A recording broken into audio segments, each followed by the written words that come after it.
Hello students, welcome back to Vandana's tutorial. आज से हम start करने वाले हैं मराठी सुलभ भारती वर्कबुक स्टैंडर्ड 7, जो कि नवनीत की वर्कबुक है। इसके चैप्टर 2 के क्वेश्चन आंसर्स। अगर आप मेरे चैनल पे पहली बार विजिट कर रहे हो या फिर मेरे चैनल को अभी तक सब्सक्राइब नहीं किया है तो प्लीज इसे सब्सक्राइब जरूर से कीजिए और वीडियो को ज्यादा से ज्यादा अपने दोस्तों के साथ शेयर भी कीजिए ताकि उन्हें भी इस चैप्टर के जो क्वेश्चन आंसर्स है वो इजीली मिल जाए। तो हम स्टार्ट करते हैं। प्रश्न, पुढील उतार्याच्या आधारे दिलेल्या सूचनांनुसार कृती करा। कृती 1, श्यामला थंडीच्या दिवसात न मिळणाऱ्या गोष्टी: मफलर, जाकिटे, गरम कोट, पृथ्वीच्या पोटातून फळाफुलांची येणारे रस, गंध, स्वाद। चौकटी पूर्ण करा।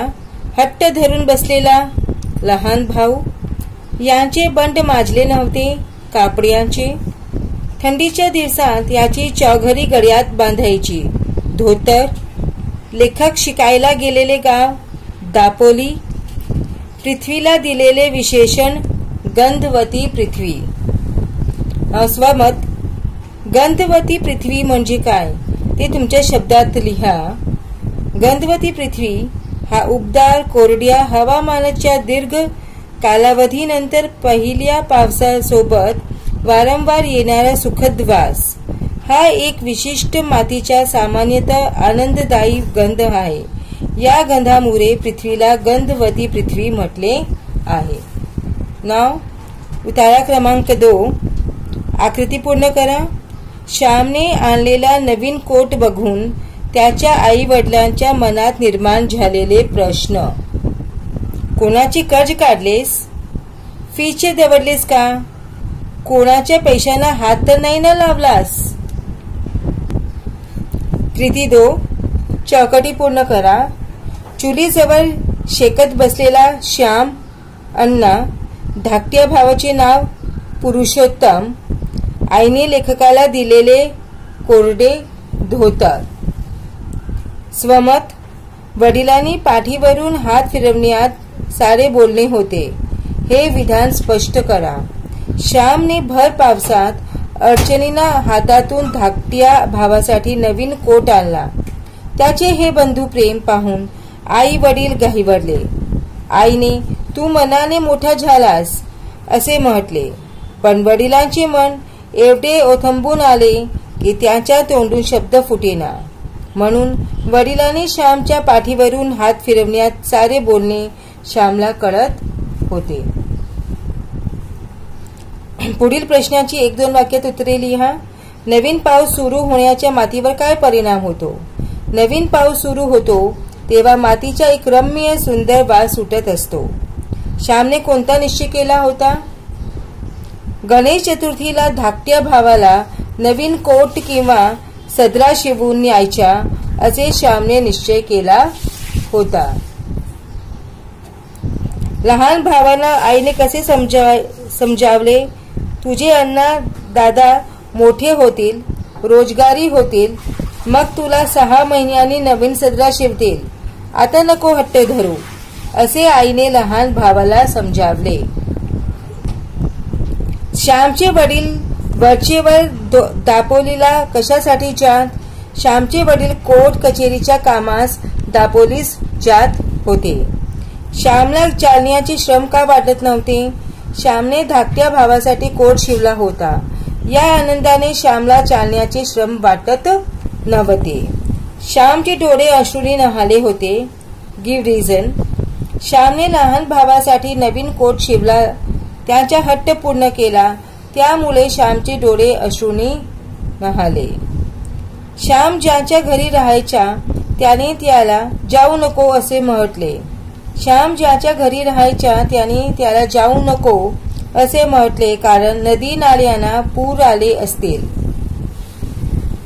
पिसईच्या पर्यात दुथरी भरून वाहत होता। भरपूर पाऊस पडत होता व पाण्याला फार ओढ असल्यामुळे पिसईच्या पर्यात दुथरी भरून वाहत होता। श्यामने सांगितलेली हकीकत ऐकून आईला गहिवर आला। कारण वडिलांनी दिलेले खाऊचे पैसे स्वतःसाठी खर्च न करता श्यामने लहान भावासाठी नवीन कोट शिवला. कोण कोणाला म्हणाले, हा काही अन्नाच्या अंगाचा नाही. लहान भाऊ आईला, हा मी पुरुषोत्तम साठी शिवून आणला आहे. श्याम आईला, आता माझी पेन्सिल हरवणार नाही. पुरुषोत्तम आईला. भाषाभ्यास. पुढे दिलेल्या शब्दांच्या विरुद्ध अर्थांचे शब्द चौकटीतून शोधून लिहा. थंड गरम, थोरला धाकटा, स्मृती विस्मृती, सापडणे हरवणे, जुना नवीन, सुगंध दुर्गंध, लक्ष दुर्लक्ष. गटात न बसवणारा शब्द ओळखा व लिहा. तो शब्द गटात का बसत नाही ते सांगा. समीरा, विनीता, त्याने, निखिल. त्याने. इतर नामे आहेत. त्यांनी हे सर्वनाम आहे. मी, सातपुते, त्याने, तिला.